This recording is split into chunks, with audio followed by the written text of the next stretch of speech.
Welcome to the Prospectors Radio Show, the talk show for our community. Please welcome Rich Cooley, Indiana Gold Hunter Dennis Dayton, Kathleen Biffle, and your host, Tim Grimes.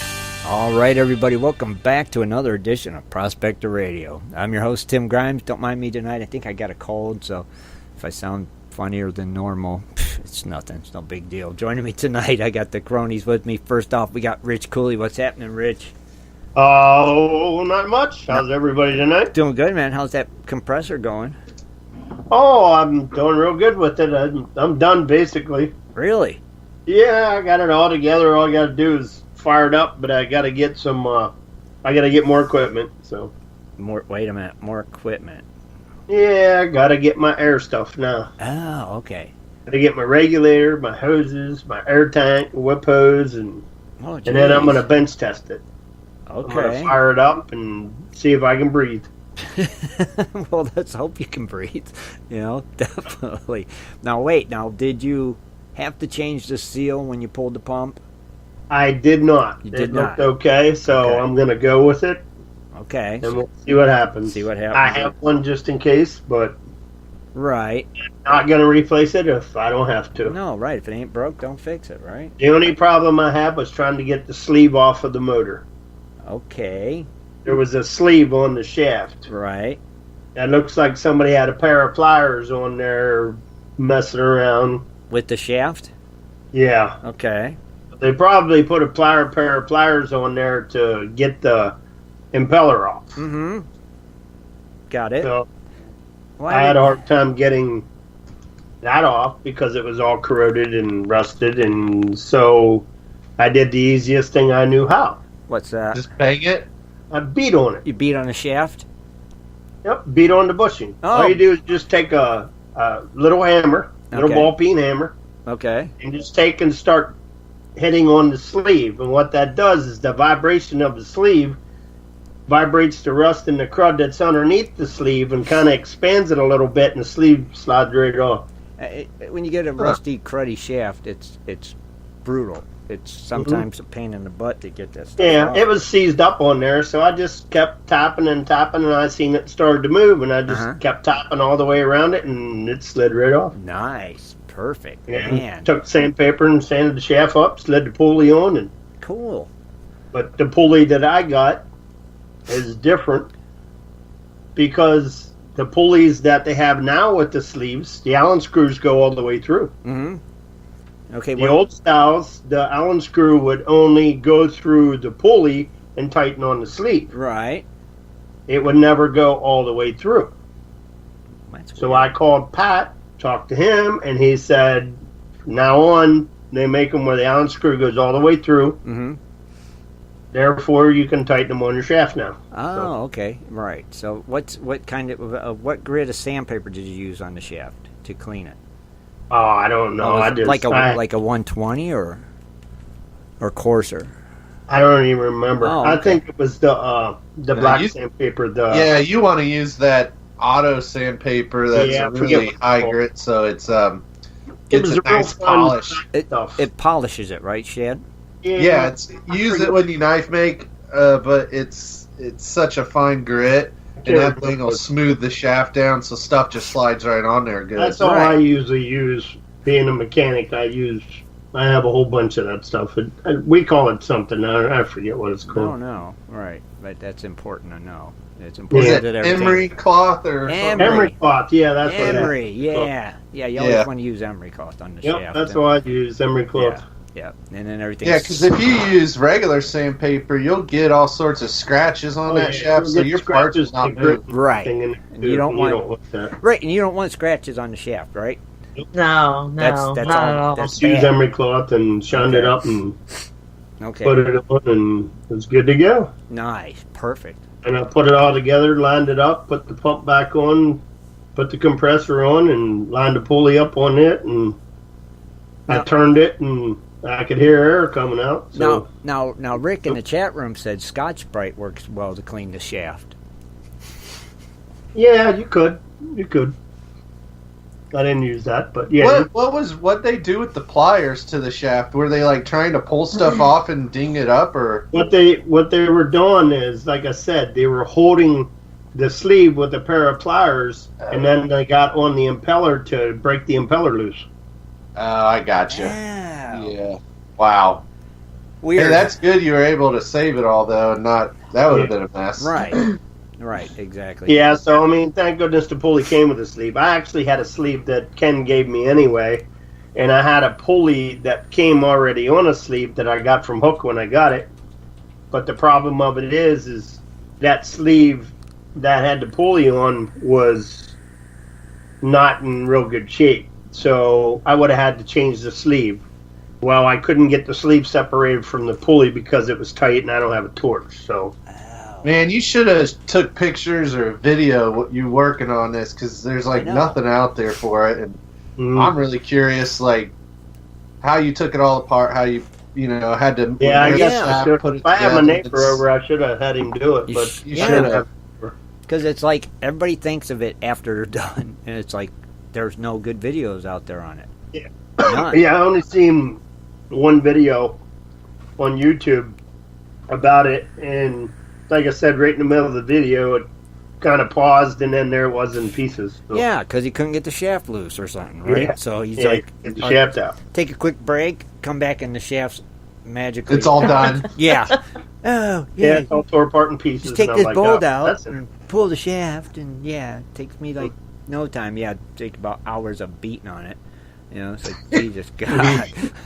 Well, the main thing with it is when you tear it apart, you got to make sure you're putting it back together the right way. So you mark everything, but I kind of didn't have that privilege. So, Well, you did it. Maybe you won't. Hopefully, you don't have to do it again.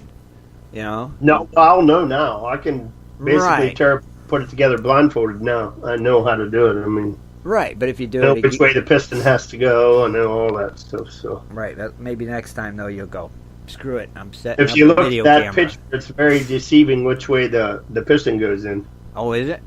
Yeah, but if you actually look at common sense tells you that if the top of the head, the holes don't line up with the holes that is in the diaphragm, it's not going to work. Oh, I got you. You can put the head on the right way, but if the piston's flipped around and the diaphragm on there's a plate exhaust valve. If that plate is real close to you to the front of the shaft, piston's backwards. Oh wow! It has to be towards the rear. So you went off that diagram, right? Well, I did originally at first until I found out it didn't look right, and then I went and looked at that video and seen when the guy took the head off of the compressor, I seen the position of the piston. That's how I knew it was in wrong. Or the picture was wrong. See, it would still be nice to have an actual video, end to end, a good video for people. Yeah, but I don't feel like tearing mine apart again. So I because now you want to polish that shaft back up, right? better. You do, yeah. I got it all lined up perfectly. I It'd be easy to tear apart, but just Hey, yeah, but I had a hard time getting the bearings all lined up where they needed to be because then I had it all together and the shaft wouldn't spin. Oh. That's because the center bearing was not in the proper place On the shaft. Well, yeah, the shaft was too far to the back and it was rubbing against the housing. Oh. Okay. I got it. So I just put it in the vise and just tapped on the shaft, picked it up, and it didn't mar up the shaft? it spins freely. Oh, no.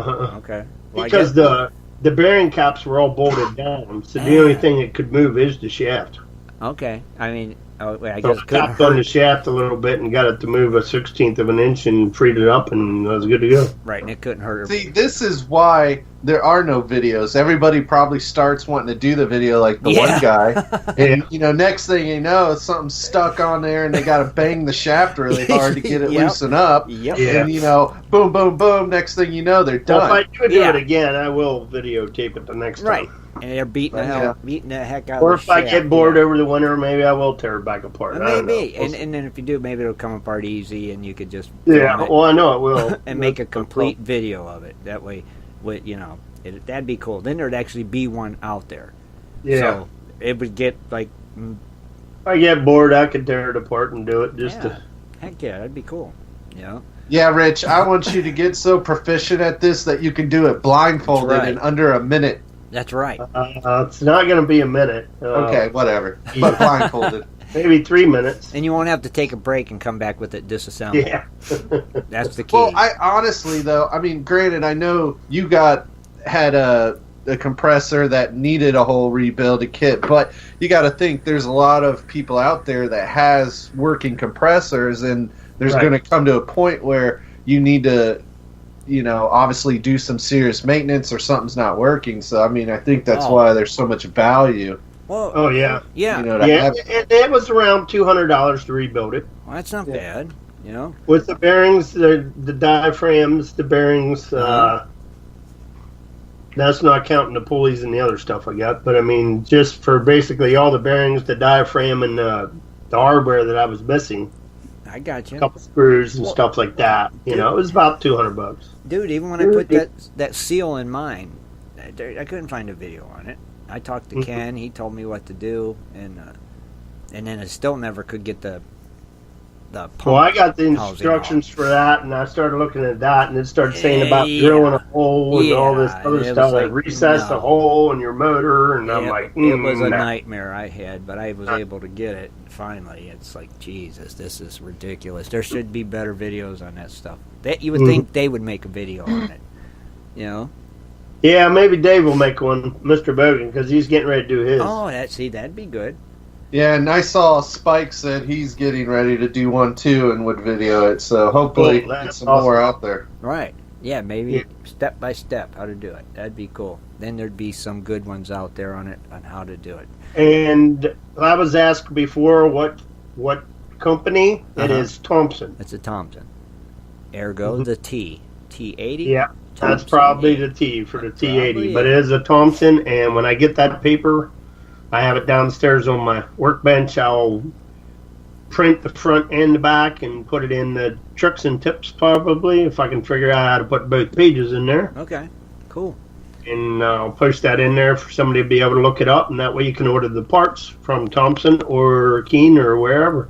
It'll have the part numbers right there. That'll be cool. Yeah, definitely. Good job. So what are you talking about tonight on Cooley's Corner, Rich? We are going to talk about filters. Filters. And I'm going to leave it at that. Okay, then I'm not going to ask you. Nope. We'll get into that when I do my thing. All right, cool, brother. Well, we look forward to it, and I want to thank you for being here tonight, and glad you got that all squared away, my friend. Yep, thanks for having me. Oh, our pleasure. All right, also joining us tonight, we got our very own Miss Kathleen Biffle. What's happening, Kathleen? Oh, my gosh. What a weekend. Tell me about it. I did not get to go in dredge because the rain came. And then I didn't want it. I just got over being sick, so I didn't want to push my luck. Right. No, you definitely don't. No. Not. Yeah, last week was crazy. We started out 90 degrees on Monday and then ended up on 30 degrees on Friday. Yes, and the nights have been cold, and the mornings. My head was doing some crazy things, like my sinuses again, but I'm better now. Right. Yeah, you sound a lot better, and glad you're feeling better. Is it because of the miracle oils? Oh, yeah, of course. Tell me about it. We were very motivated this weekend to get some things done around the house. Mm-hmm. We got the holidays coming up, and I got to get all the dirt out of my dining room, and the water table, and the buckets of cons. Oh, jeez. It's the one time of the year that the dining room is actually clean. At the holidays? Yeah. I got you. So, got motivated.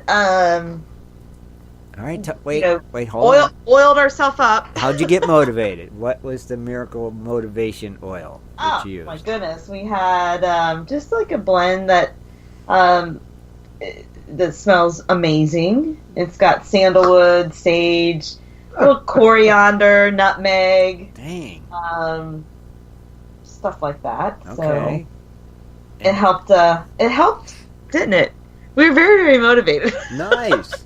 I had no choice. No, we totally built a barn door in one day and hung it. Oh wow! In the house. We built it from like new wood, but we made it look old. Right. So that was kind of crazy. That is cool. No, that's not crazy. It's cool.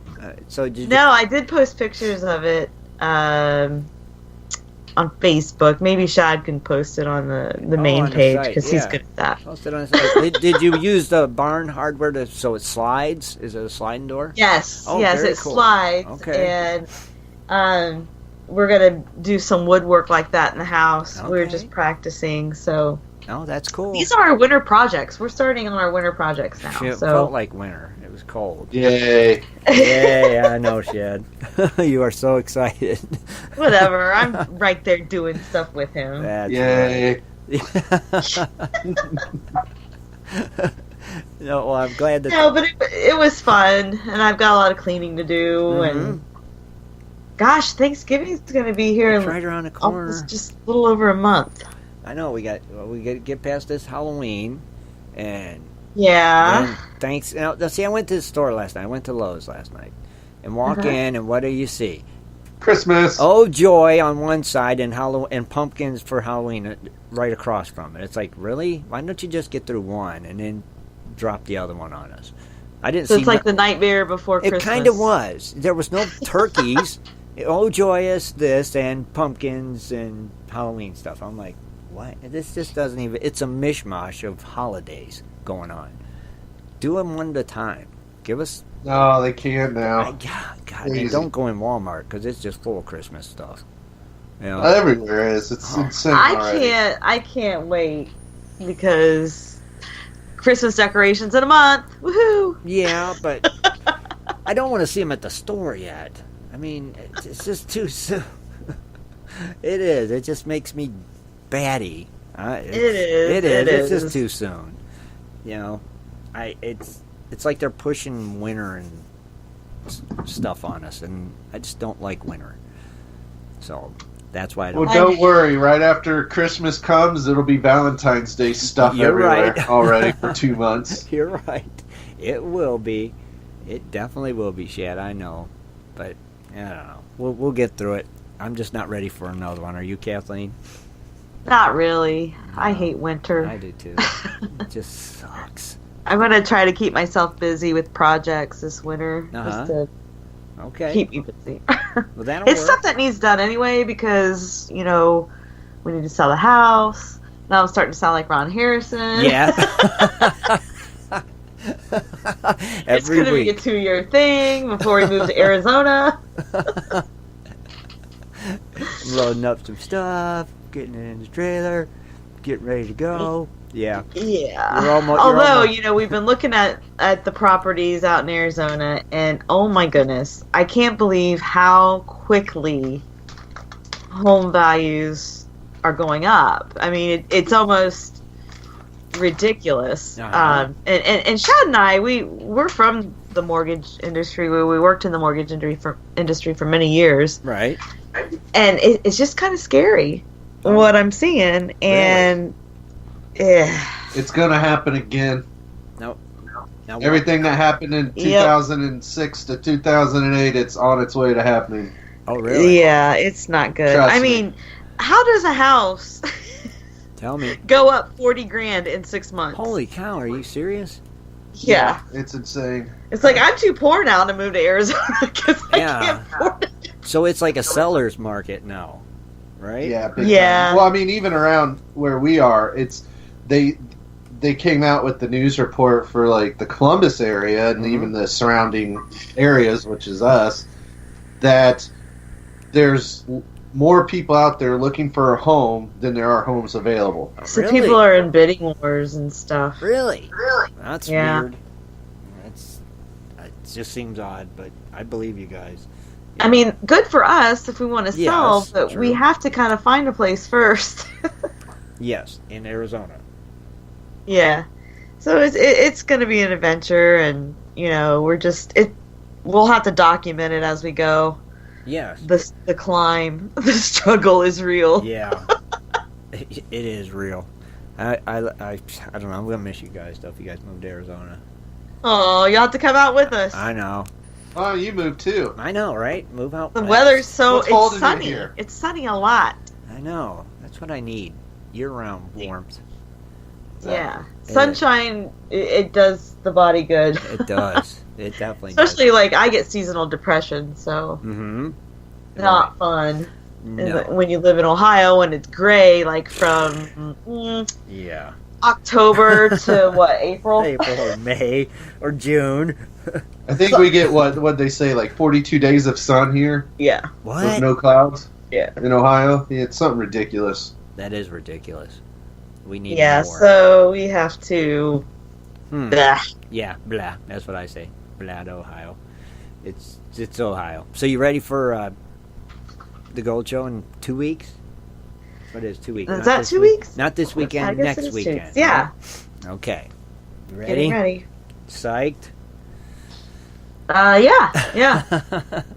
As psyched as we can get, right? Yeah. It'll be good to see everybody. It will. And Yeah. Look forward to seeing all those guys. So, yeah. See Tony and Ed and Jess and just everybody that makes it out there. It'll be nice. So, we'll have fun. Definitely. Right? I think so. Oh, yeah. You know we will. We always have fun everywhere we And go. next week, on next Sunday, I'll do a closer look. Oh, okay. Any idea on what yet? No, maybe I can tie in Halloween with it. Okay. All right. Something spooky. I don't know. Okay. Something.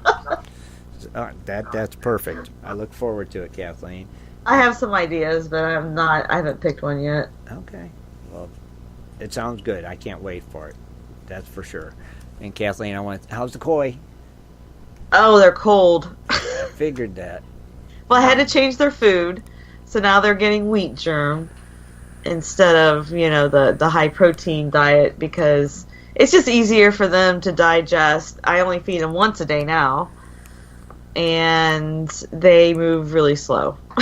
And you switched the diet because it's wintertime?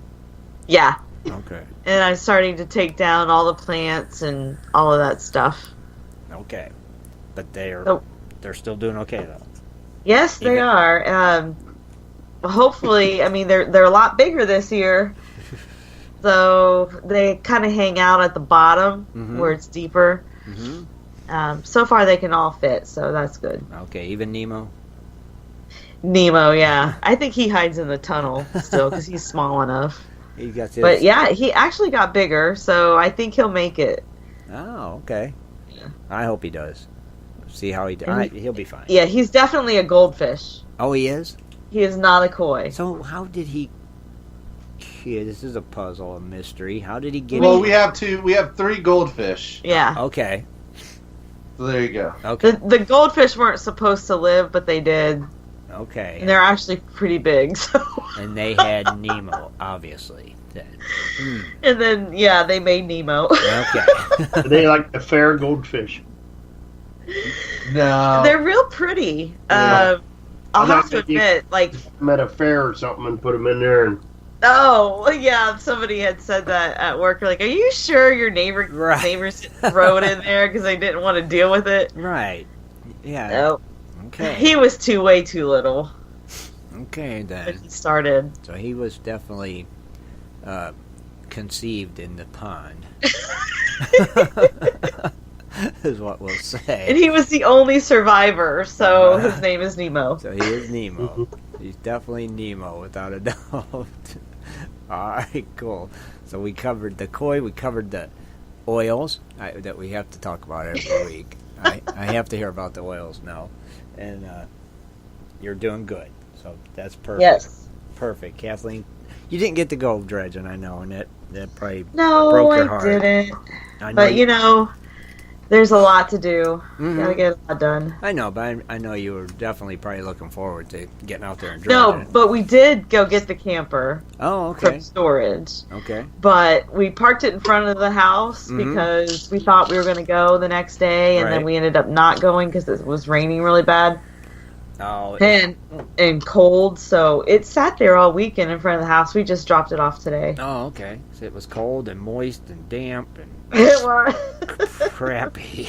And you're like, no, just park it in front of the house for the weekend and let's aggravate the neighbors and then Pretty we'll take much, it back. Awesome. I love it. Good job, you guys. Although there is somebody on our street, they've had their little Winnebago in the driveway for a week? It's been at least about 5 days. Really?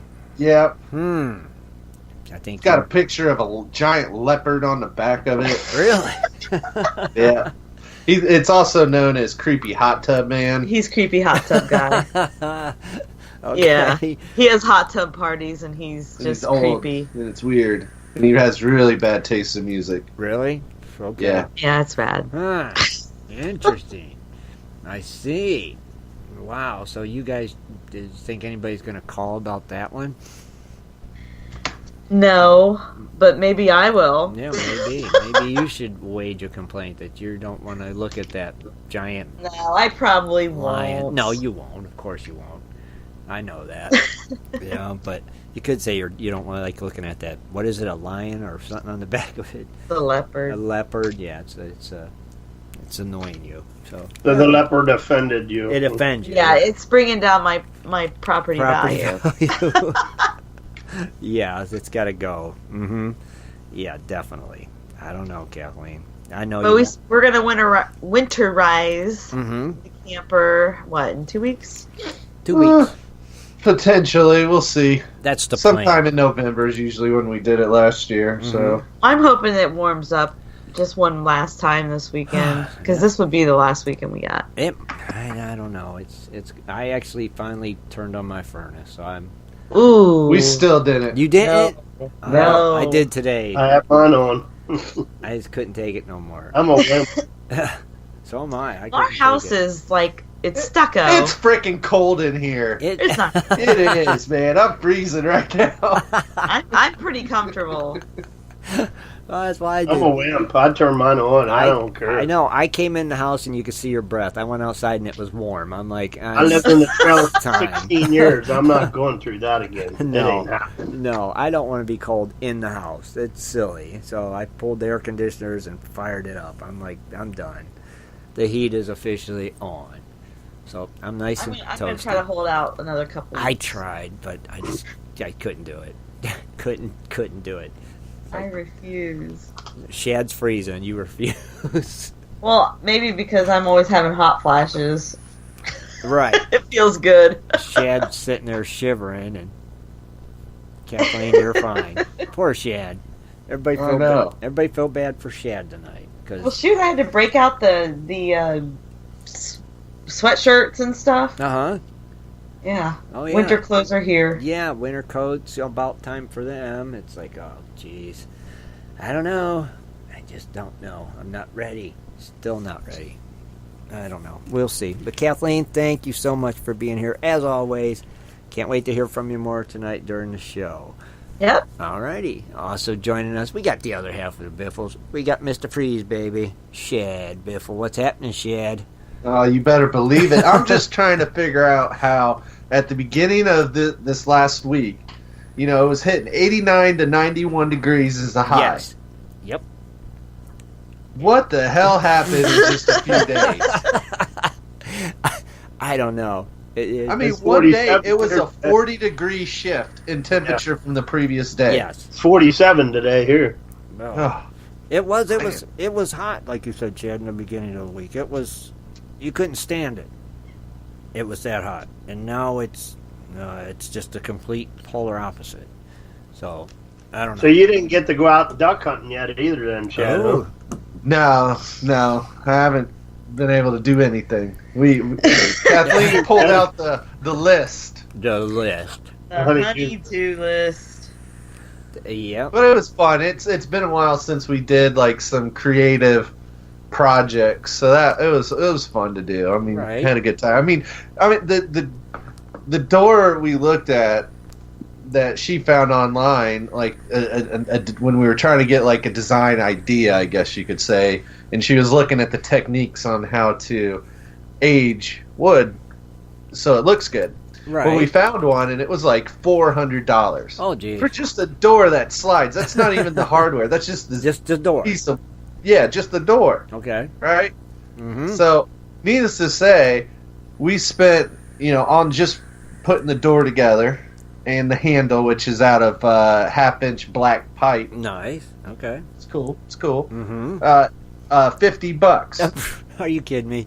Yeah. Fire the torch up, and there you go. Yeah, $50 instead of $400. People are insane, man. Yeah. And then I did the distressed paint finish on it. We had all that paint in our garage. So Oh, really? Yeah, we didn't buy, insane. Oh, well, that's cool. buy any of that.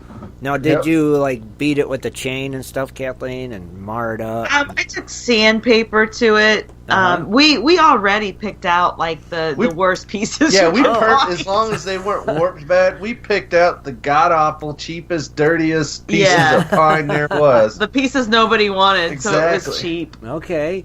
Now, see, It had 50. big knots, and some of them have cracks. But Okay. with the finish that I put on it, it really enhanced it. Well, that's cool. $50. That's right. Wow. Yeah, and like our handle, it's Just pipe. it's literally, you got the floor flange, two Yep. pieces, you have a 90-degree street elbow, Mhm. then you had a 10-inch pipe to connect them. Mm-hmm. Man, that's like $10. Found Right. the same one online for almost Oh, $30. my God. That's crazy. It's crazy. Mhm. People are ridiculous, and there's so much you can do on your own if you. Oh figure it yeah, out. we really got creative because of the oils. Right. It's back to Whatever. them dang The oils. blend that we did was supposed to activate our creativity, Okay. keep us motivated and focused. All She's right. so full of it. That's not what works. you told me today. It magnifies your purpose. All I know is I'm like getting ready to hammer out there, with the nail in my hand and everything. She comes out there and like all of a sudden rubbing my neck, and I'm like, it's like peppermint. What the hell is this? Peppermint. Wait a minute. So you rubbed it on your neck? Well, there's points that she's learned about, with certain ones to have the effects that, you put on the sides and the back part of your neck. Okay. And the aroma and the smells and whatnot travel up into your nose. And Okay. it helps ease your mind and make you creative. I don't It know. made you more creative and motivated you. Whatever. Yeah. Well, I mean, It stimulates the right hemisphere of your brain. Okay. yeah. See? But it's funny, we're trying to do all this stuff outside, obviously. Uh-huh. Our dogs keep getting out and coming out to see us, and like one of them just standing on the door when I'm trying to nail it, and it just starts licking me in the face. I'm like, really?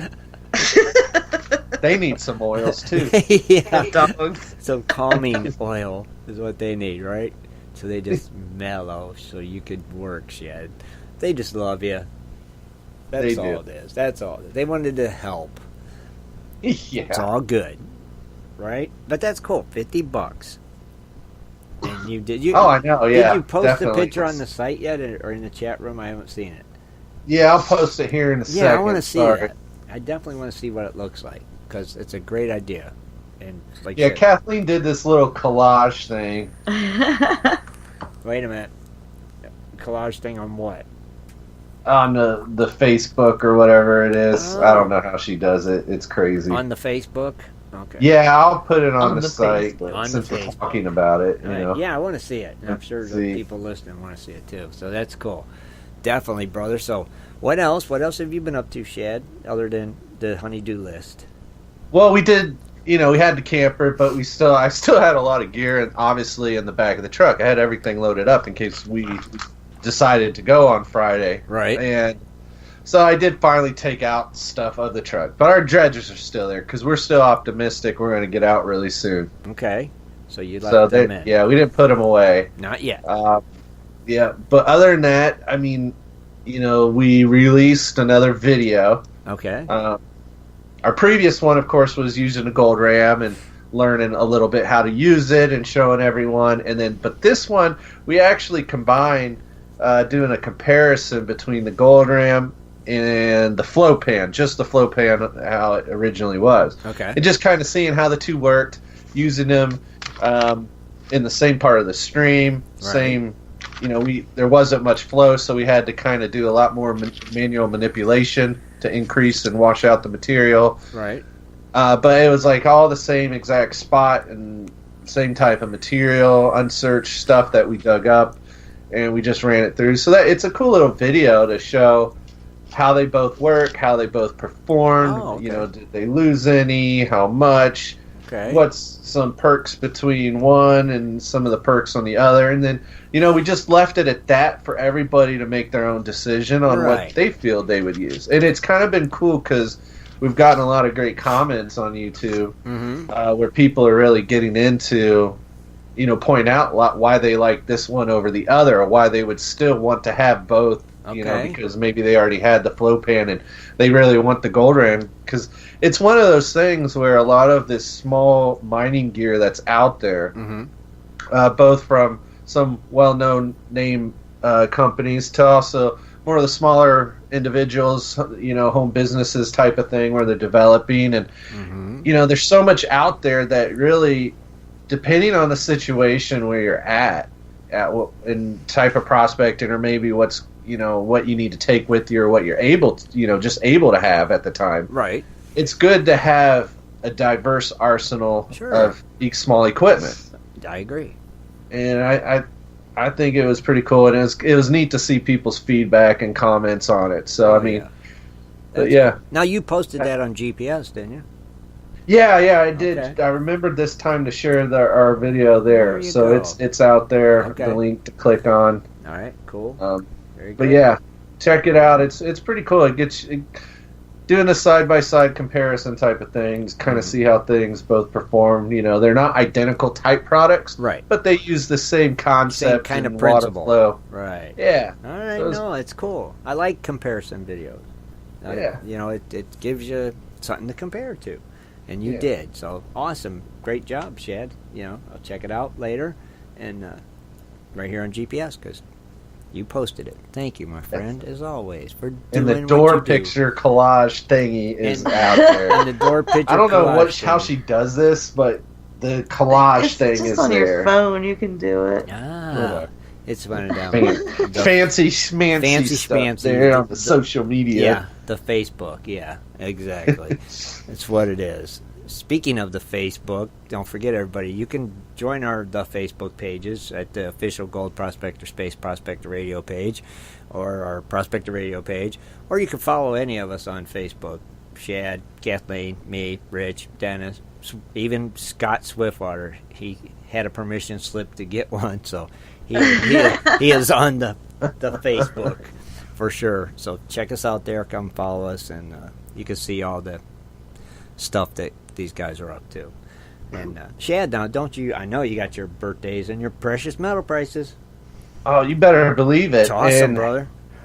I gotta say, last week was pretty crazy week for gold prices. At one point, it dropped on Monday, last Monday, right down to, I think it was like $1,187. Yep. And then, but it rebounded toward after Wednesday, after our show. It really jumped up, and at the high of last week was at $1,223. Right. So that was an impressive movement. It did fall on Friday, down $4, though. It looks like, to closing at $1,218. But Okay. still, That's still compared to where we were on Monday, right? and even the previous month, really. Mm-hmm. True. Maybe this is positive news. We'll see really how this week plays out. Right. Silver stayed flat, closing at $14.55. All right, I'll take it. Okay. See, at least it didn't fall, right? That's man? right. That's right. Didn't fall. It's all you can ask for. That's right. All you can ask for there. I'm happy. I'm happy. But platinum did go down $2 to $839. So yeah, that one there. Huh. Old platinum. Pretty crazy. Yeah. But I don't know. What? Platinum's they say it's rare, but it's just at one point it used to be worth more than gold. Now it's What's up with that? less. I don't understand it. I don't either. Whatever. It's a fickle beast, is what it is. It is fickle. But palladium, that did fall as well. $11 down, closing at $1,065. And palladium, isn't that the one? No, it's the rhodium. You're thinking of our good friend rhodium. Yes. Yes, Which, believe it or not, I will tell you, it fell 40%. No. Yeah, change in percentage. 40% closing at $2,515. It actually or maybe moved. $40. Their little things wrong. It My actually bad. moved. That's It went down 1.57%. Sorry, I clicked on the wrong thing. So it went down $40, but that thing never seemed to move. I know. So what's up there too? Because it don't move. It doesn't. I mean, if you look at the chart for rhodium, it's just this upward hill, and then all of a sudden it just did this like a mushroom head and just dropped. What the heck? That's kind of strange. Something going on. Something's going on Something's in the going world on of rhodium. That's right, in the rhodium world. Mushroom head. Yeah. Mushroom headed. Yeah, that's a good term for it. Yeah, that's some investment terms right there. Got a mushroom head. Yeah, you don't want to buy rhodium. It mushroom headed today. Yeah, perfect. I like that, Shad. Very good. Never a dull moment. And birthdays. Nobody to sing. Yeah, I can sing that. Oh, Nobody. wait, Rich is going to sing. I'll sing it. He's giving us a... All right. All right, Ready? Rich. Do Yeah. it. Happy birthday to you. Happy birthday to you. Happy birthday to everyone. Happy birthday to you. All right, Ooh, Rich. awesome. Well done. Way well to done. go. Rich Cooley. Man, stepped up again and nailed it. You did. He- That's awesome. It is. All right. Well, it's October 14th. We have Aaron Borelli, Dennis Cooleys, Donald O. Land. I swear he just had a birthday. Is he changing this? Greg Matchmiller, Cammie Schuster, Leo Stover, Randy, Ruben F., Rich Cataldo, Roger, Terrence Way, Tony B., Victor Monzo, and then tomorrow we have Billy Snakes Hawk Johnson, Nice name.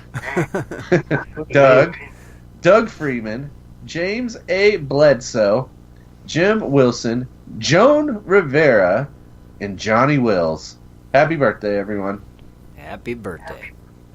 Way to go, Shad. Happy birthday. Well, Shad, thank you for being here tonight, as always, my friend. And Well, how's Tim doing? oh, Tim is fine and dandy other than freezing. I'm good. Another great week. So, I'm good, man. I miss you guys, Cool. but I'm doing good. And just happy to be here tonight, as always. And why I got the soapbox, I want to remind everybody, don't forget about pre-ordering the hats. You know, beanies or the baseball style hats, called Prospector Space Prospector Radio hats or Crony Club hats, and also the Crony Club beanies are available. So You got my order. Yes, didn't you, I Tim? got yours, I yeah. just wanted one. yeah, I'm getting the orders, and I'm going to send all the invoices out when I'm getting ready to do the order. And I want the normal one, the beanies, whatever you're getting put on them. Crony Club beanie. Right. Gotcha, brother. What, Kathleen? What did he say? I want the normal. The Because normal they said they beanie. wasn't sure The what normal. they were on the Normal. beanies. They Yeah. wasn't sure if they were doing the Crony Club, I Gold think Prospector, Ah. Radio. Yeah. What? we think we decided just Crony Club on the beanies, right, Shad? Is that what we That's said? right. Yeah. That's why I said I just want the normal, whatever. Yeah. Whatever. Whatever it is, Crony Club beanies. Yeah, right. If you're ordering a beanie, it's Crony Club. If you're ordering a hat, it's your choice between Gold Prospector Space or Prospector Radio or a Crony Club. Your choice. So get those pre-orders in. Send me a message to my inbox. Give me your email so I can invoice you through PayPal. And when I get ready to place the order, I will invoice everybody, get that collected, and get that order in. So come on, let's get them in there and make this happen. Okay? And then I think we're going to take a quick break. And when we come back, we'll be back with Cooley's Corner. So we will be right back, everyone.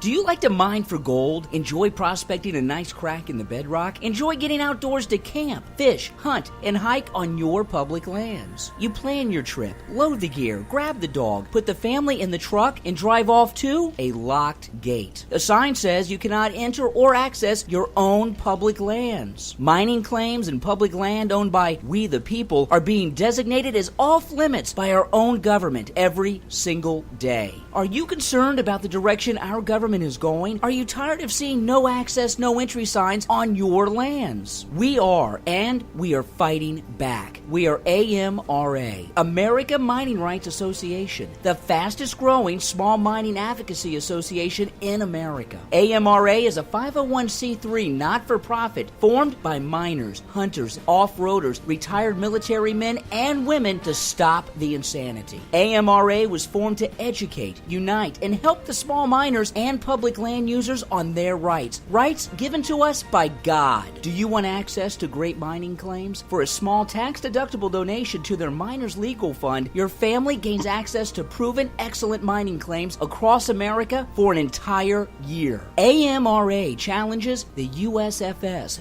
BLM, EPA, and the other agencies intent upon stopping you from enjoying your own lands. You are who pays these people's wages. It is time they listen to us. We need to unite. And that is what AMRA is doing. As you sit here right now, thousands of acres of public lands are being closed, locked, and blocked from use by you. Are you fed up yet? Join us. Get in on this fight and let's restore America to what our families fought and died for. Freedom. Just visit AmericanMiningRights.com. AmericanMiningRights.com. Also, check us out on Facebook at American Mining Rights Association. AmericanMiningRights.com. Just stopped by on my way home to show you all my gold. You've been digging into some Jimbo's gold pay dirt. Yeah, Jimbo's Gold made me a hero. Huh? Got an amazing idea and supplies on sale from Jimbo's website. With bad weather, bored kids, and stressed wife, I threw a panning party for the kids and their friends. All the moms got a break, kids had a blast. Hero. Happy kids, happy wife, great gold. That's why Jimbo's Gold is always my first choice. Did you teach panning or share your prospecting knowledge? Then you are our hero. Tell us your story for a chance to receive a hero's reward at www.jimbosgold.com/hero. Welcome to Cooley's Corner. Join Rich Cooley as he talks about equipment, new products, and so much more for all us prospectors and treasure hunters. Here's Rich. Good evening, everyone. Welcome to Cooley's Corner. Believe it or not, in your daily life of everything you do every day, we're going to talk about filters. And everybody uses filters just about every day of your life, believe it or not. Mm-hmm. If you have a furnace in your house, you have a filter. You have an air filter. If you drive a car, you have a fuel filter, you have an air filter, and you have a gas filter. If you run your lawnmower, you have the same thing. You have an air filter, you have a gas filter. Just about everything you use nowadays, there's a filter. Mm-hmm. Now, the filter is basically designed to be able to clean the stuff that you're doing. On an oil filter, it cleans the oil to keep it fresh, to keep the motor running correctly. Your air filter keeps all your dirt and debris out, makes it run cleaner. Basically, your fuel filter separates your water, so you don't have water in your fuel. It'll get in your filter. It'll keep your fuel clean. My point is basically right now, I'm working on my T80 compressor, since everybody knows. Mm-hmm. Well, the other night, I was talking with Lou and Robert and Ken, and we were basically talking about my compressor, me doing it, and Lou made a statement, do I have an air filter on? And I'm like, no.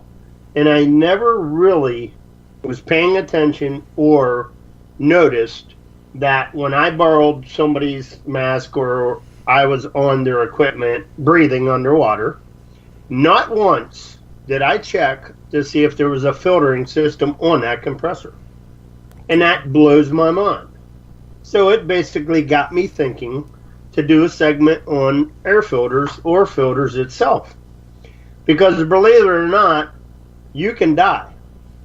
Okay. If that stuff is not where it needs to be, if you don't have an air filter on your system, and let me throw the number out there, 419-520-7574. I'd like people to call in and let me know what kind of system you have set up on yours.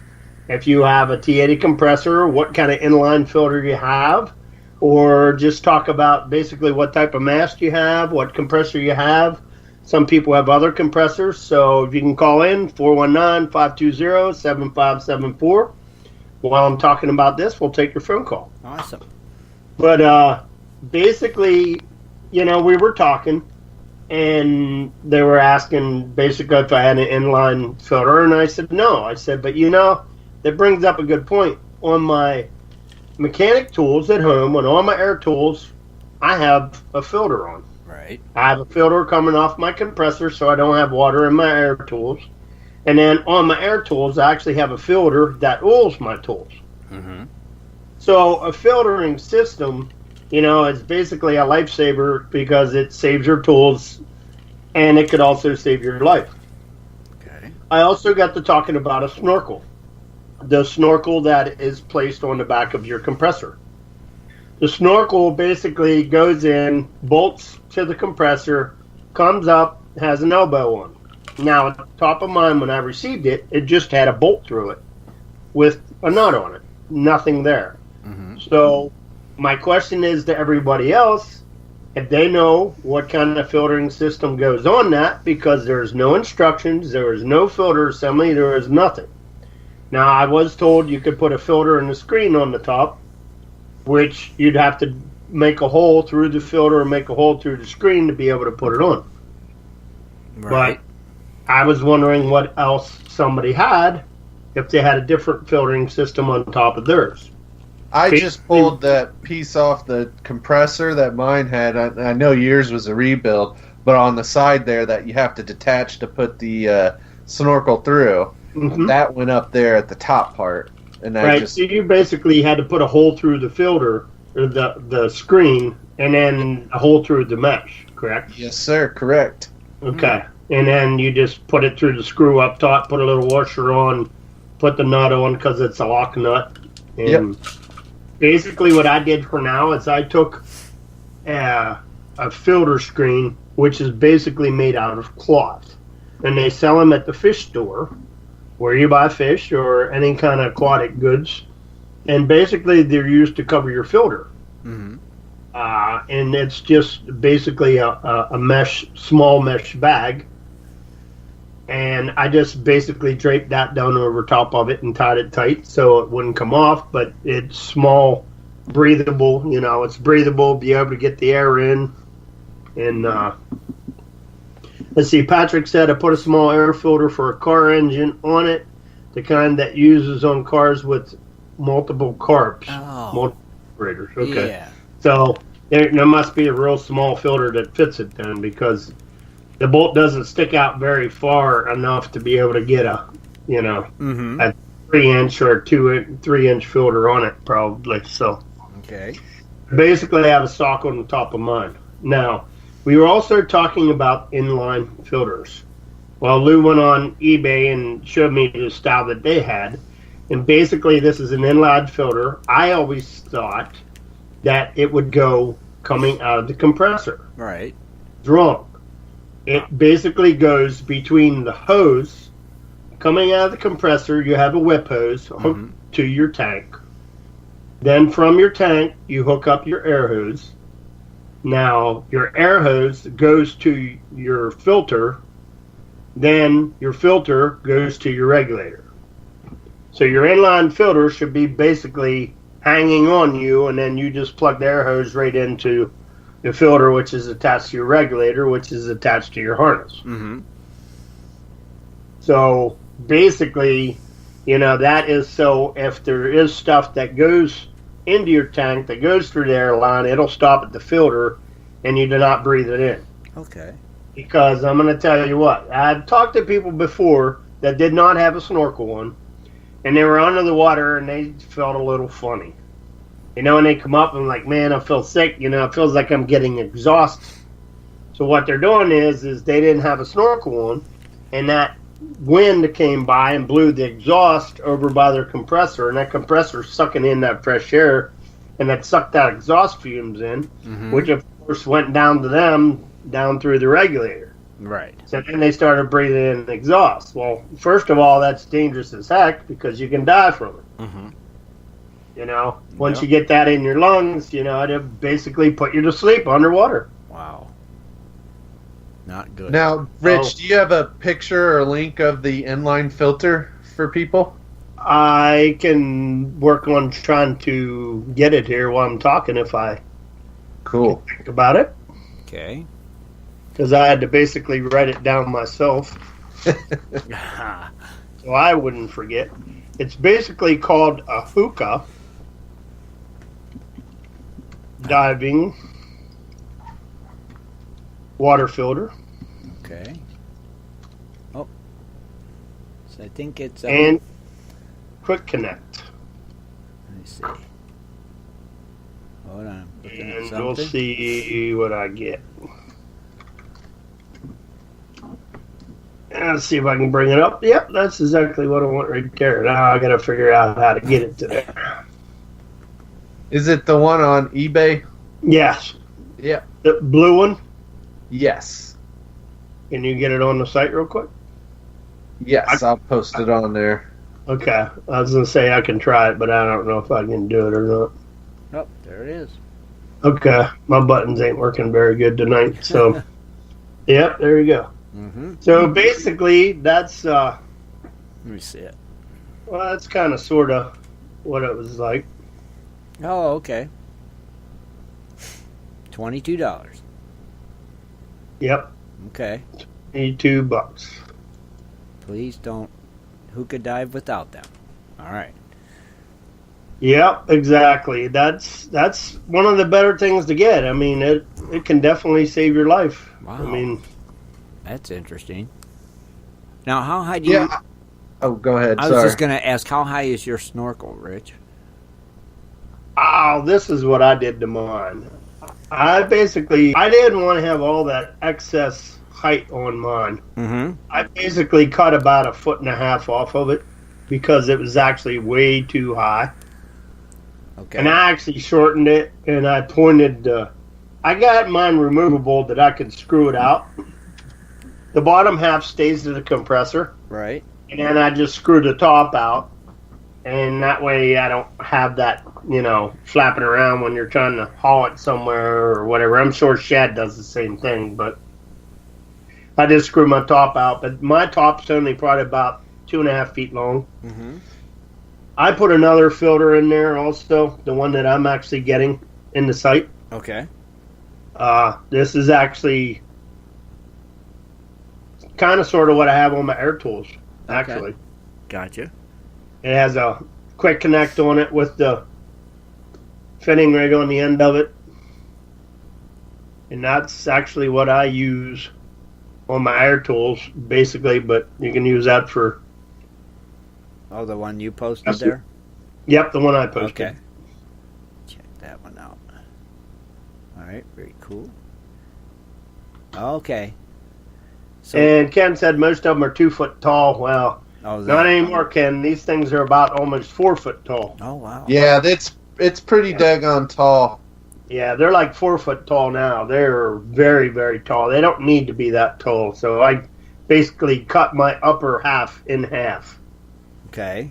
And I think that's what Karen needs to do to hers, because she has a problem with hers being so tall that it vibrates so much that it breaks the bolts every time. Oh, geez. It breaks the bolts on the carrier. Wow. Just from vibrating from the motor. Just from vibration of being so heavy up top. Okay. You know what I mean? Because it's 1.25 inch pipe. Right. Wow. So it has some weight to it. Yep. And when you have that weight up top like that and the vibration, the motor and everything running, it breaks the bolts all the time. She's done broke the bolts 2 or 3 times, I believe, if I remember correctly. Man. Yeah, she needs to cut that down. So I basically just took the top part, cut the bottom off of it, put another 1.25 inch adapter on it that screws in, and I did not glue it in place because I had put it on and it's pretty tight. So, because you don't have to screw it in real tight, as long as you have it screwed in there pretty good, it's not going to fall out. Right, gotcha. Okay. So, but yeah, that's what I did to mine so far. So now I'm ready, basically, to flame test it. Once I get my air tank and my hoses and filter, I got to order my filter yet. And I actually got a mask from Lou and Robert. They gave me one to try out. So I actually have a full face mask that fancy. I try that out and see how it works, and then I'll decide if I'll upgrade or if I'll just keep that for a while. I don't know. We'll see. Right. All right, cool. Now, is there a filter in the mask too, Rich? No. There's no filter. Like I said, that filter basically goes in line to where it plugs into the regulator. Okay, gotcha. If you look at the picture, you can see the quick connect. Right. Yep, I do. Yep. I just was wondering if there was even one more filter right at the mask. Okay, so you just got those. Because basically the regulator places inside the mask. Right. Okay. Yep. You take the mouthpiece out of the regulator and you insert it inside the mask. And usually what Lou and Robert did is they put a tie around theirs just to hold it in place. That's what we did when we were down in Alabama. Oh. Okay. Every once in a while it would pop out. Right. It happens. We just put it back in, put a tie around it, tighten it up, and you're good to go. Got it. Okay, cool. Now, is there anything you could, any home items, I don't know if you mentioned this, that you could use for a snorkel filter, like in a pinch? Like, say you lost your filter on the way when you was heading out to the creek. Is there something that you might have in your truck? You mean as the snorkel itself? Yeah, that you could just put on there to use as a filter. Like you mentioned, like a sock. Is there something you can use to get you through the day? You almost have to have the snorkel to be placed in the back of the compressor. Because if not, your exhaust fumes are going to go in where the hole is. Okay. So, say if you left the snorkel at home, you could just go to the stop at the parts store, get an elbow with a pipe on it, and put it on. Yes, you could do that. Okay, cool. But you have to have something inserted in the back of the compressor to be able to shoot up in the air. And once you get that, then yes, you can put a almost like a laundry bag cloth on top, so you don't get debris in there. Okay, I gotcha. The worst thing of it is if you get bugs or flies or whatever flying around, and it gets sucked down in there and gets in the compressor, and then particles and stuff can get into your lungs. That's the main thing. Gotcha. I know it takes one time for that to happen. What's the chances of that happening? Probably slim to none. But if it does, then Okay, I got it. See, this stuff's new to me because I don't have a compressor. Well, I didn't really think about it. And then when we were talking about it, and I said, well, I'm just going to leave the top open. And then Lou's like, you better not. You better put something on it, because that could kill you. And I'm like, you're exactly right. And I thought about it afterwards, and I thought that was stupid of me. Why would I even think of that? Because everybody thinks, that'll never happen to me. Well, you never know. Mm-hmm. Right, you don't know. So, she got a very good point that, hey, it's best to be sure, take the time to do it. Mm-hmm. It's not going to take any more time than it would anything else. And it's not going to cost that much to be able to do it. So, right, true. And you think about how important your life is, you take one lung away, you're down for the count. Yeah, brother, you ain't kidding. You know what I mean? Right. One lung or both lungs, you're dead. It's not worth it. No, it's not. No, not at all. I guess it's all in all is how important is your life to you. To take that extra time and money to be able to do it. That's so, right. That's the question, Rich. How important is your life to you? Basically, Shad, do you guys actually have an inline filter on your regulator? Right now, no, we do not. And really, I know it was mentioned before. And then now you're bringing it up because I completely forgot. And honestly, everyone I've known that's been out has not used them. Right. But I definitely think we're going to get one because it is, And I brought that up to Lou too, and she made a point with a full face mask. She basically has her regulator set up for full flow. Yeah. And what I mean by full flow is the air is constantly going into that mask. Now, the reason why she has it set up that way, and I didn't know this, is because she breathes through her nose and not her mouth. Right. Yeah. So her by breathing through her nose, the air inside the mask, if particles get in the mask, it's less likely to be able to get transferred that way, except for going right to your mouth. You know what I'm saying? Yep. But there's still a possibility you could still ingest it, because it's inside the mask. Right.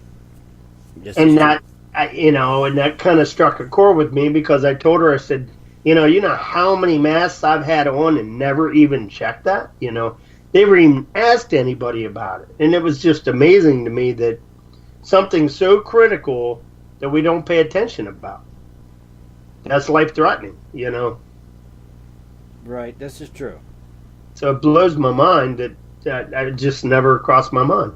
Yeah, and the other thing, you've already talked on it, so I saw discussion in the chat room, as far as carbon monoxide, right. That's part of what the snorkel does. It gets it away from your equipment and the exhaust fumes, so it's pulling in fresh air. Right. Gotcha. But, that reminds me, on this last week, there was an article. Now, granted, they weren't Gold's dredging and diving, but he was actually a trained diver who was using the fancy rebreathers that a lot of special forces use when they're diving. Uh-huh. And I guess the way it works is you're constantly breathing your own air. It's just filtering it around. Mm-hmm. That's a recirculator, yeah. Right. Exactly. So no bubbles, it doesn't give away your position and stuff. But what happened was he jumped in there into the water, and this was, I guess, off of coast of Hawaii. Uh-huh. And there's a switch that you're supposed to click for it to start filtering your own air. He never clicked it. He wasn't even in there for about a minute, and they looked over, and he went down. What? Underwater. And he ended up diving from carbon monoxide poisoning because he died? Yeah, he was breathing that in just less than a minute, they said. Yikes. Oh my gosh, wow. So that just shows you, granted that it's different equipment, but that carbon monoxide, it makes you very confused, and a lot of us are already confused, so it doesn't help. Pretty much confused. So you don't think, when you're in that situation, like, oh my God, something's not right. So that's why it's good to take a lot of these precautions when you're underwater, even though you may only be a couple feet, but there may be instances where you're 15, 20 feet down. That's right. And the other thing with it is, if you are going deep, I would suggest you make sure that there's other people around with you. Yeah. And even have a tender if you're that deep. Oh, yeah, definitely.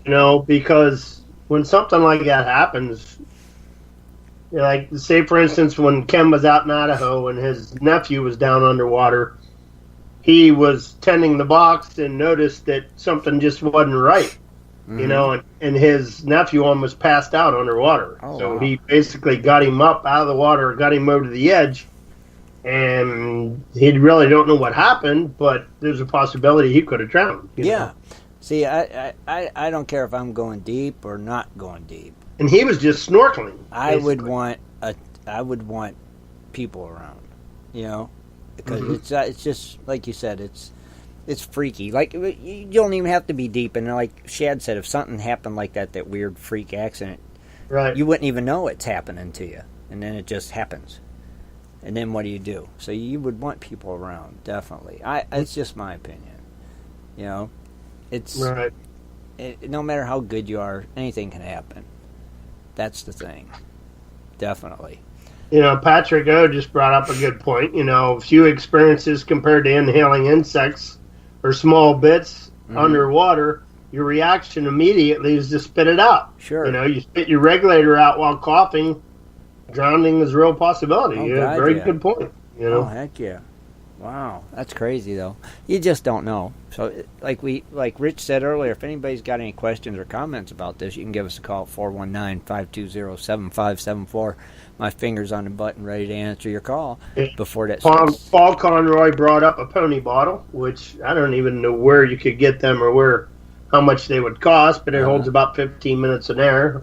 Okay. For a half hour. You know, it's compressed air basically. It's the ones that divers use that have on a belt, and you just take it off, put it in your mouth, and start breathing, you know. Was it like an emergency setup or something? Yeah. Yeah. Okay. All right. Here's my question, Rich. With regulators.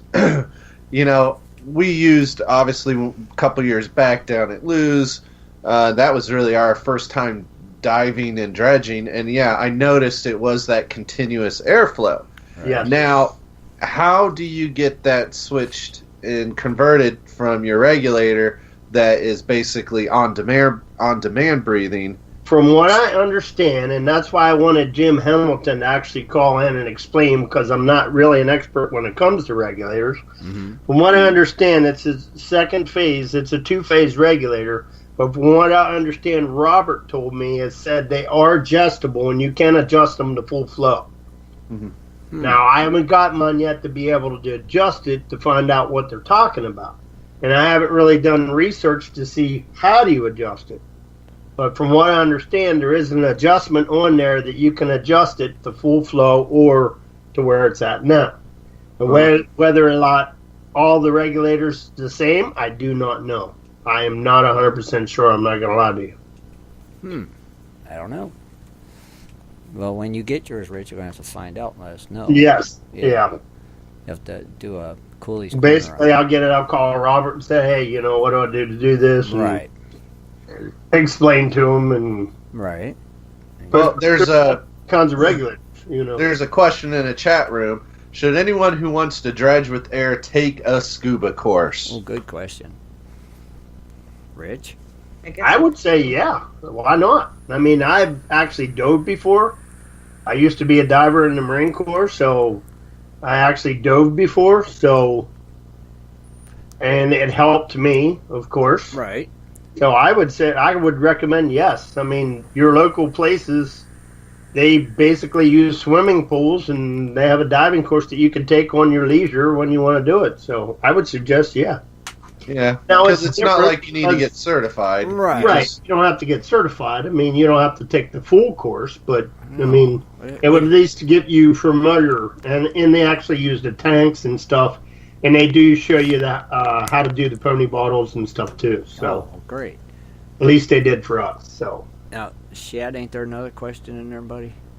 Yeah, Chris at Cool Gold Tools asked, what would you suggest for a newbie just starting and wanting to use it in a river about 4 to 6 feet deep? Hookah or direct off a compressor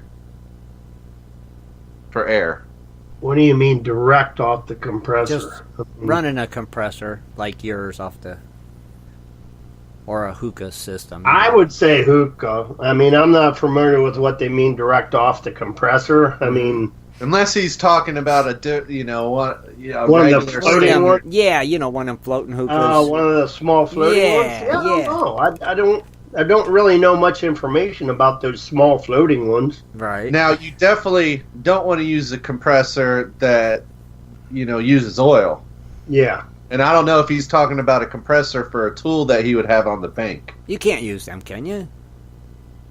Can you use that kind of a compressor? I wouldn't think you could. I wouldn't think it has to be a breathable compressor. Right. I mean, because it's not.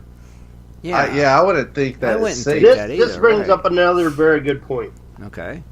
You should not and do not use regular air hose when you're dealing with this type of T80 compressors or other compressors. Okay. You need breathable air hose. There is a difference. Okay. There is a difference in the types of hose that you use because you will get particles in your lungs if you use regular shop air hose. Okay.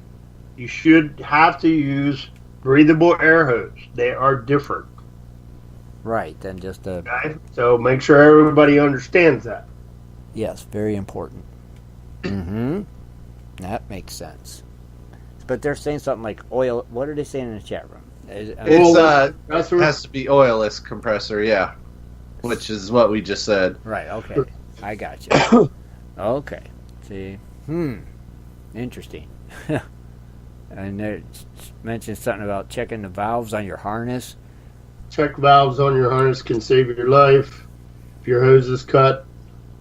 Mm-hmm. Yeah, I'm not sure on the harnesses if they have check valves on them now. I do not know. I don't have one yet, and I don't know if there are check valves on them. But it's like you said, it's a touchy subject because it's your life.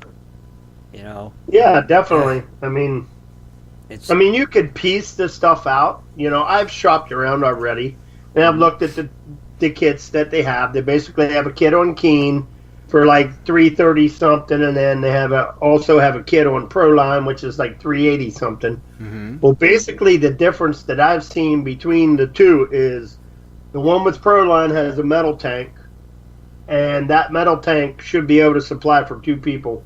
Now the other one from Keen is just a plastic tank, so that's basically just one, and they're both be able to use with the T80 compressor only.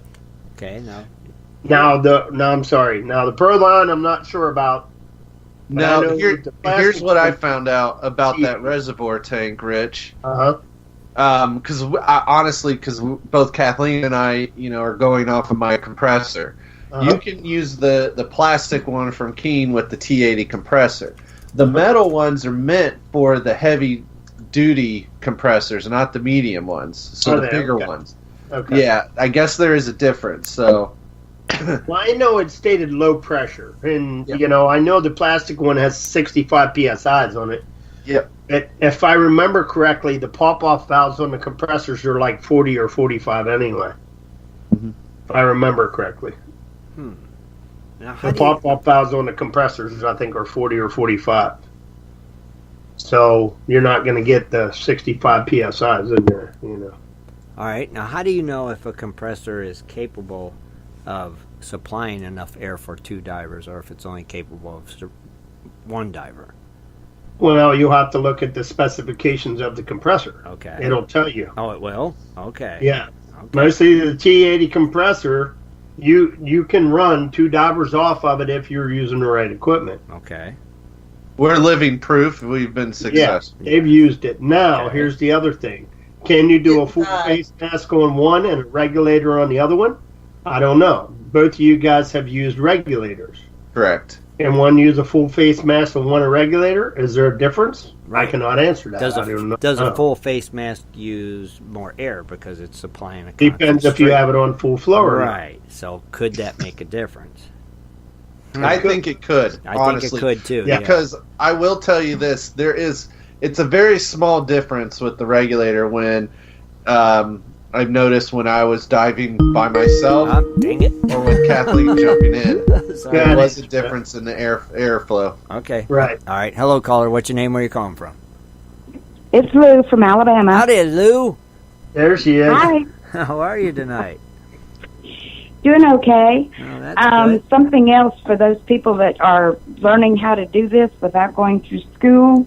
I would suggest that you practice without jumping in and starting to dredge. Put your mask on, get comfortable with it, and remember to exhale when you come out of the water. Do not take a full breath and try to come up to the surface. I don't care if you're in 2 or 3 feet of water. Okay, why? Because you don't want air in your lungs when you're raising up. The pressure alone. If you get used to exhaling all the time, then when you're in 5 or 6 feet or 8 feet of water, you're not going to cause an embolism or something in your lungs. Oh, wow. See? Didn't know that. Dang. That's something to think about. Yeah. We told y'all down here. I forgot, Lou. Exhale and come up. Exhale and come up. See, I forgot. It's been a while since I've done it. I'd have to have you retrain me again. But just something, because there's a lot of people out there that might not have dove before. And even if you're diving in 2 or 3 feet of water, just get into the habit of exhaling when you come up. Okay. Very good. Well, that's what Lou taught us when we were down there. You know, we first got in shallow water. Mm-hmm. We didn't even have a dredge in our hand. Nope. You basically, you know, put the weight belts on. You know, you put the mask on first, then your weight belts. And why do you do that, Lou? Because if you trip and fall and you've got weights on and no air, guess what happens? You're a turtle.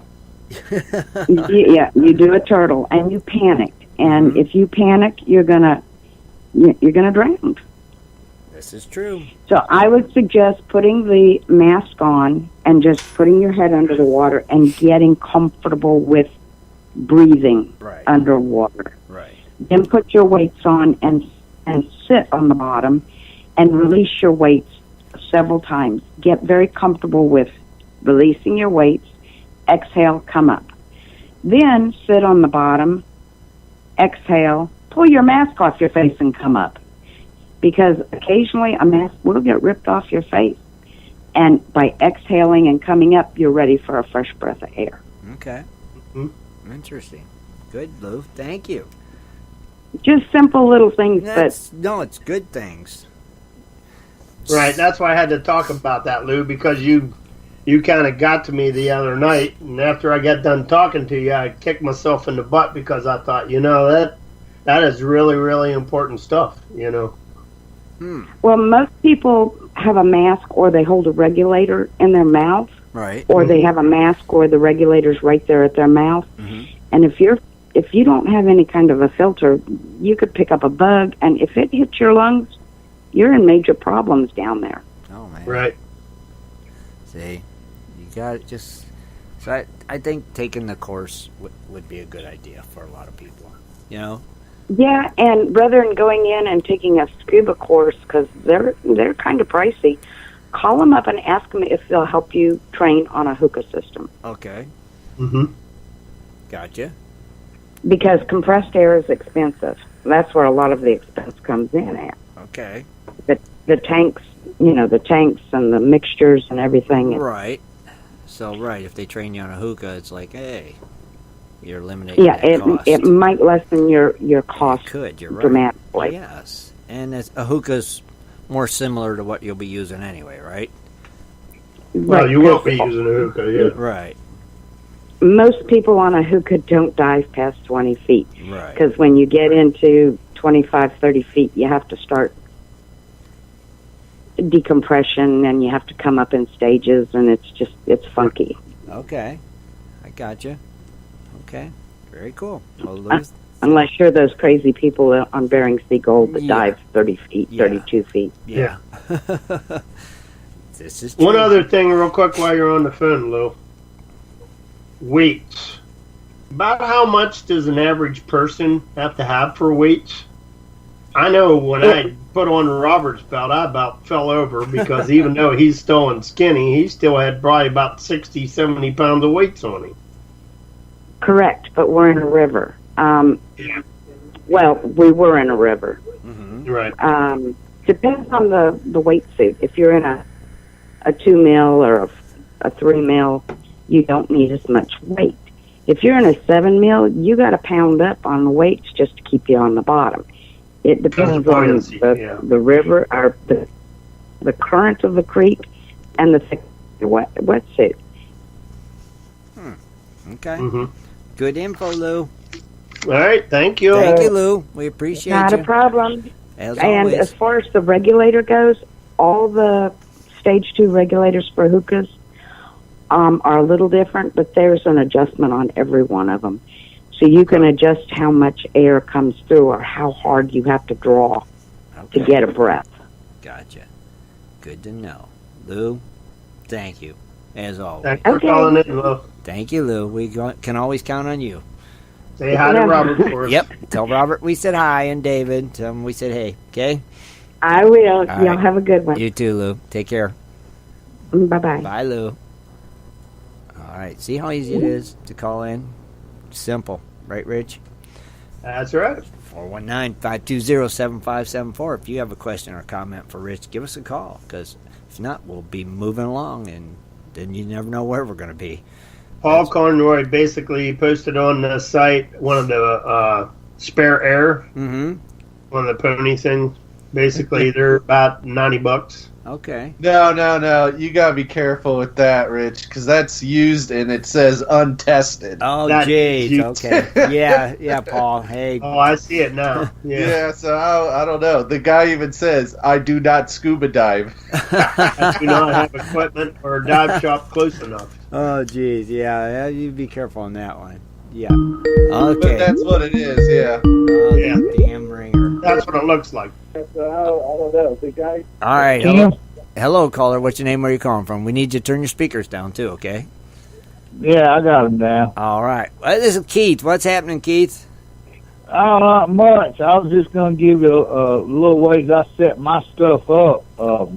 My actual belt goes on, has a check valve right in the center of the harness to where if your hose gets cut, it rolls a ball up there and locks whatever you have in your line, so it just don't create a vacuum and suck your lungs out through your mask. Oh. You know, if you're underwater, it puts pressure on you. Okay. My regulator does have a little switch valve at the top, like Lou was saying. You can slide it one way, it gives you constant air. Slide it halfway, and it takes a little harder to draw air off of it.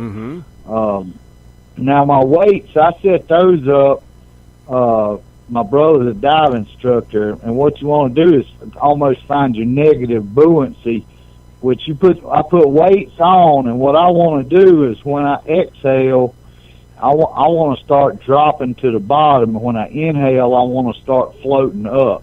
Okay. So it kind of makes it, you find your negative buoyancy to where, or that's the way I set mine up. I mean, a lot of people like to put on more weight where they just, they can stay on the bottom. But if something goes wrong and I can get my foot stuck or something, I can take a good inhale, and my body weight will start actually lifting up out of the water. Okay. Now, did you buy your full regulator and harness as one set, or did you piece them out? No, it's all. It's the only thing that I got the harness and the tube and the regulators all like the kit. I think I got. Did you mine buy them from Proline or Keen, or where did you get it from? Proline or Keen. Where'd you get it from, Keith? Proline or Keen? Yeah, it's a Proline, and it's got a built-in check valve on the back of the harness. That's what I was wondering. Which kit you got? Okay. Yeah, most of those come with that check valve, and it's just a little ball in there to where, if say your line gets snagged on a limb or something and cut, that check valve will shut off where it don't just suck the air out of your mask. It gives you time to get to the top. That makes sense. Yeah. That okay.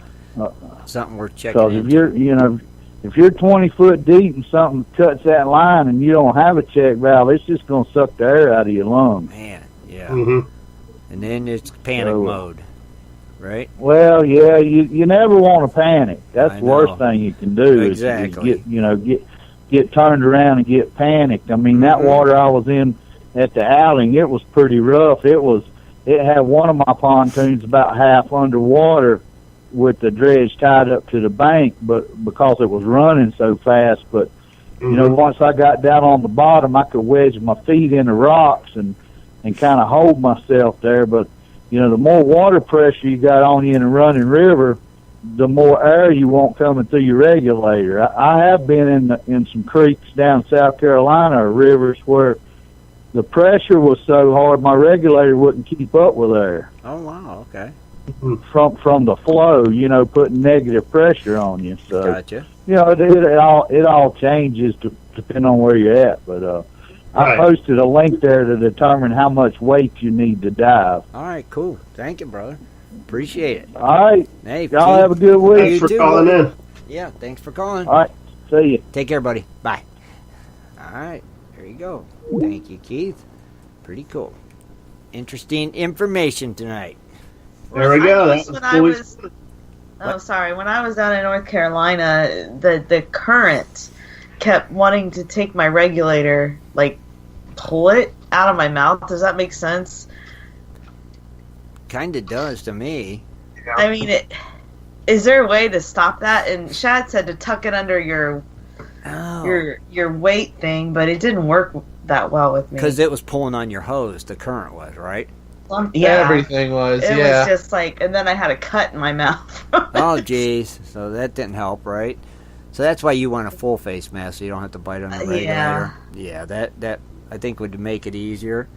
But, yeah, because sometimes if you got that vest, don't the airline hook to the vest to prevent it from pulling your regulator out? Oh, you have the harness. Yeah, the harness. It does a little bit, but it can still, that little part from the harness to the regulator in your mouth, there's still that with the current can pull it away. Sure. With the weight of the regulator and the hose sticking out, the current can catch it and want to pull it out of your mouth, yeah. All right, okay. Well, then that causes you to bite down on it a little bit more, and then you can get lockjaw, or your jaw could be sore. Oh, geez. Yeah. You have to keep it in your mouth, you know. Gotcha. That sounds like, yeah, I like the full face mask better, definitely. Definitely the way to go. Rich, great job, man. Great segment. Thank you. Way to go, as always. What we're going to do, we're going to take a quick break, and we'll be right back, everybody. In 1858, gold was discovered in the rivers of New Caledonia.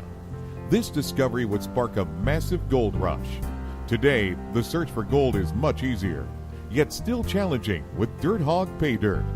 At Dirt Hog, we pride ourselves on our gold and guaranteed gold amounts. Just visit dirthogpaydirt.com today and buy yourself a bag of the best pay dirt concentrates on the market. Order with confidence in Canada and North America. dirthogpaydirt.com. The best gold concentrates on the market, period. Also, be sure to check out our Honest Bonus program.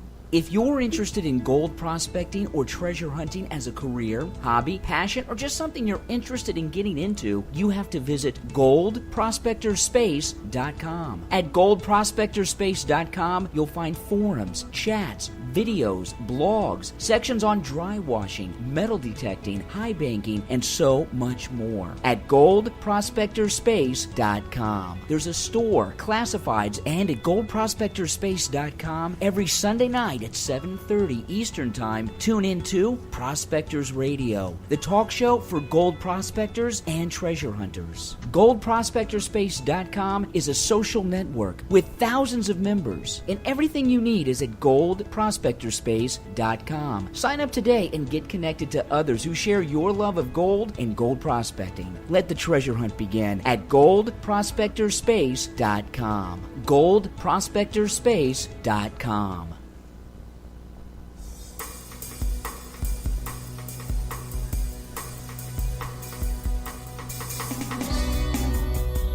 You're listening to Prospectors Radio, bringing you 2 hours of information and commentary on the fascinating world of gold prospecting and treasure hunting.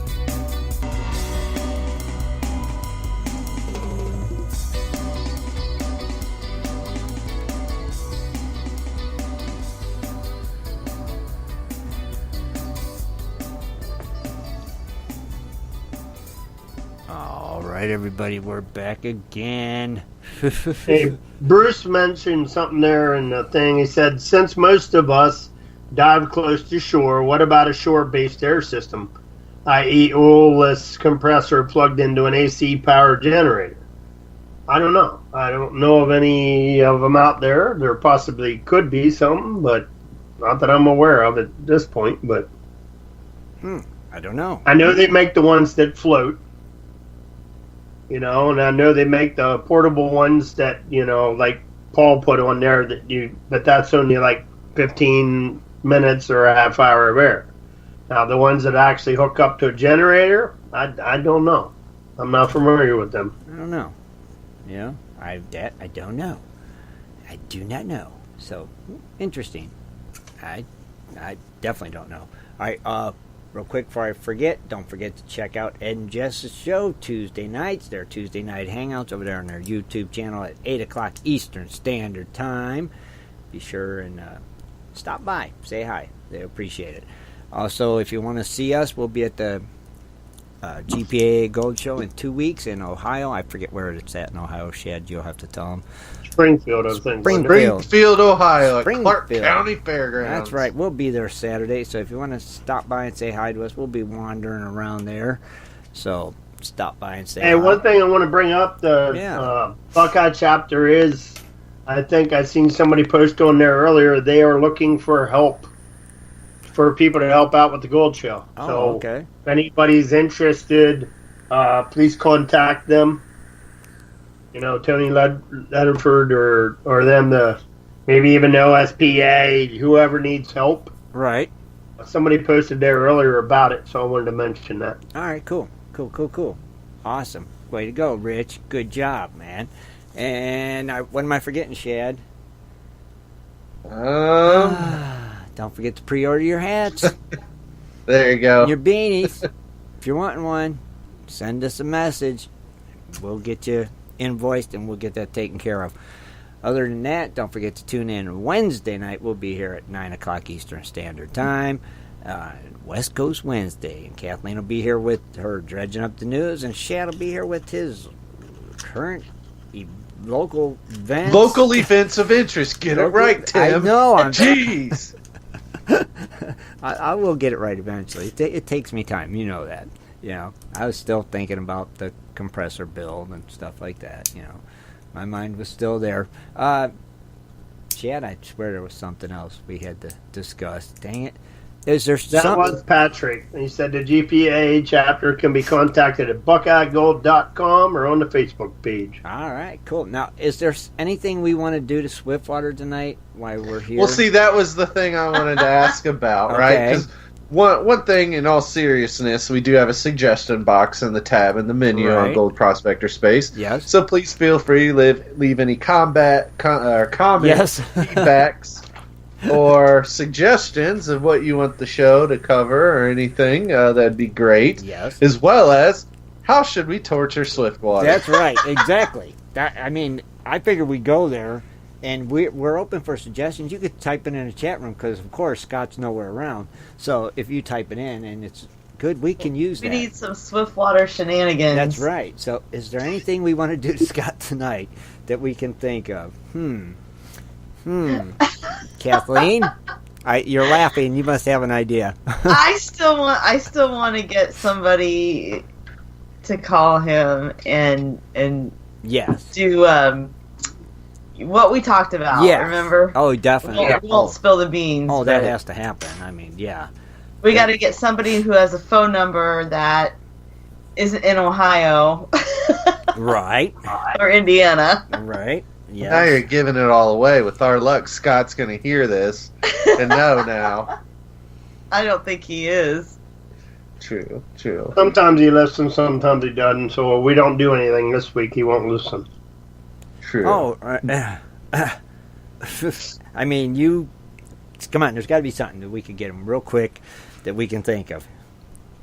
Well, I was trying to go through his Facebook page to see what has Swiftwater been up to. Oh my! Most of it I really can't say on air what he's been up to at his posts. It's kind of silly.